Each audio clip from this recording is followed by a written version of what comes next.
If God is so good, why am I going through so much? Why am I still broke? I'm struggling with my attitude, struggling to pray, to go to church. If God wants me as much as people say that he does.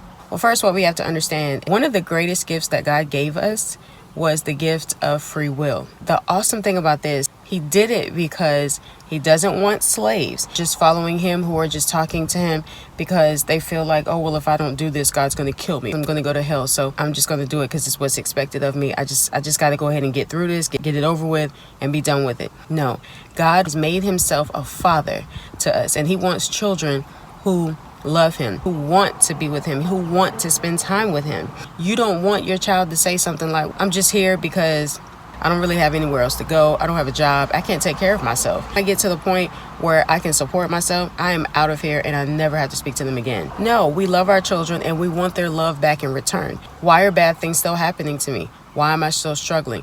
Well, because we have that privilege of free will, of making our own choices. We have the capacity to make the wrong choice. So whenever we choose to give what belongs to God to something other than God, we are in violation of the covenant that we have with God. Well, what's a covenant?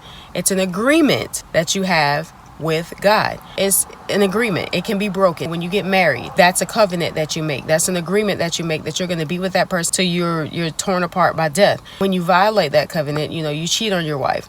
You have now broken that covenant. When you break a covenant with God, you now open up yourself to punishment, because the Bible tells us that the punishment for sin is death. That means whenever there is sin present, idolatry, lying, stealing, fornication, whatever the sin is, it warrants a punishment. We have our free will. We make all of these decisions that are outside of the will of God, the purpose that God created us for. Now we have all these problems. We're struggling. We're struggling in our minds. We can't control our thoughts. Thoughts of suicide, broke. We're living in poverty.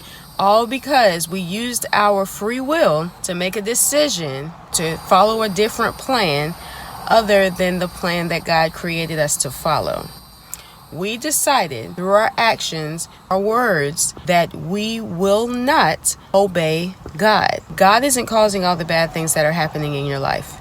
Your choices are causing the bad things that are happening in your life. Your choices are opening up doors and opening up room for you to be influenced by sources other than God.